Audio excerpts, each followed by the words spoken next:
Well, I started to save seeds 20 years ago when I first realized that corporations wanted to own and control seed. They wanted to create property in seed. They wanted to turn it into their intellectual property. And they wanted to genetically engineer seed to maximize their profits and returns by marrying seeds to chemicals like herbicide-resistant crops, Bt toxin crops. For me, the imperative to save seeds came really from an ethical urge to defend life's evolution, life's diversity, and the freedom of life to reproduce, to multiply, to be able to just be distributed. Because I could see that this would create a new kind of scarcity, which it has. Today, 150,000 farmers in India have committed suicide in areas where seed has been destroyed, where they have to buy the seed from Monsanto and buy it every year at very, very high cost. And that high cost seed is getting them into debt, and that debt is pushing them to suicide. What we've done is create community seed banks, places where we collect and save seeds, rescue them from disappearance, multiply them, and then distribute them according to farmers' needs. And about 40 community seed banks have been created across the length and breadth of India, places where these have been created. Farmers are not in distress because the biggest cost today is seeds and chemicals. Could you speak in relation to this also about the imperative to, as the industrialized world is realizing we have to go back to the land, the imperative to keep the people who are still on the land on the land? If we really seriously look at what is the crisis we are facing, whether it's climate change, or it's unemployment, or it's the crisis of food, where you can't be secure in your food at all, the solution to so much of this comes from people being on the land as conservers of the seed, of the soil, of the water. Food production is a byproduct of ecosystem conservation. And unless we have people back on the land, we will not be able to protect the resources of this planet.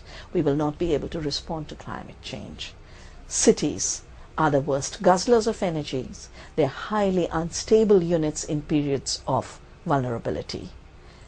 Rural areas is where we must create the cushions to deal with the new crisis humanity faces, and putting people back on the land and defending those who are on the land are the two most important projects for our time. So true. And what does the term deep democracy mean to you? How would you explain that to people in terms of your own experience? Over the years, freedoms of people have been reduced to a very shallow form of democracy. Going out to vote once in 5 years or 4 years, depending on your electoral process, not being able to hold those you've voted accountable. Once they've got in power, they do exactly as they please, as if the only role of people in a democracy is as vote banks. That is not democracy, because the decisions made by unaccountable leaders are pushing countries to war, destroying the planet with climate change, creating new corporate regimes that are destroying the fundamental freedoms of people, whether it's the right to live on the land, the right to save your seeds, the right to have safe food. To get those freedoms back, we need a deeper democracy. And that deeper democracy I have named Earth democracy. It is a democracy that's related to the Earth in the sense that we are first and foremost citizens of the Earth, of the planet. Then we are American citizens and Indian citizens. Then we are citizens of particular regions and places.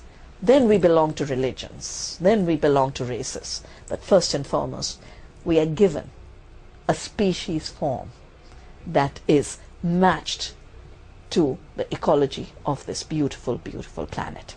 The second reason I call it Earth democracy is it's practiced close to the Earth.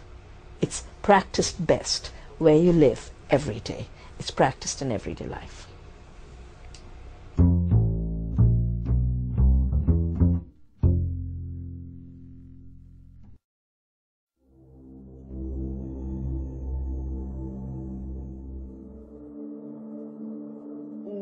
when the peace protest started, and then they culminated in that amazing coordinated expression on 15th of February, two things became very, very clear.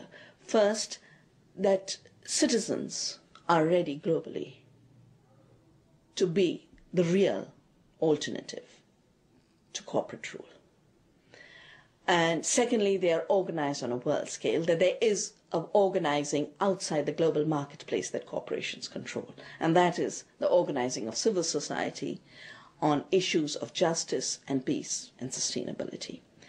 Now, at no point in that peace movement was there a separation from the anti-globalization movement. The agenda of anti-globalization and the agenda of peace had become one.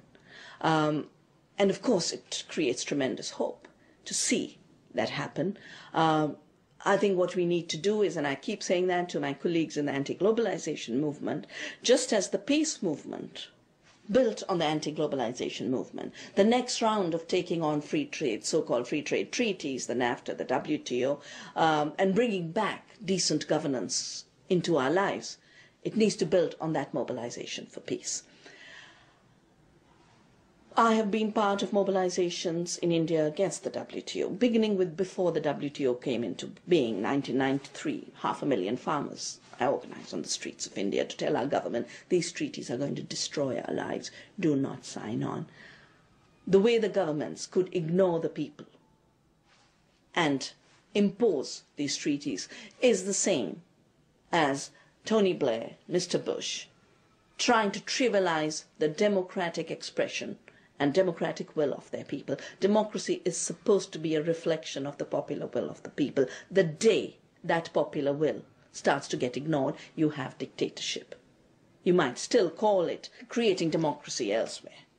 But the experience of democracy is leaders reflecting what their people want. And any leader who abuses that cannot be called a leader of a democratic society. They can be called hijackers of power in the name of democracy.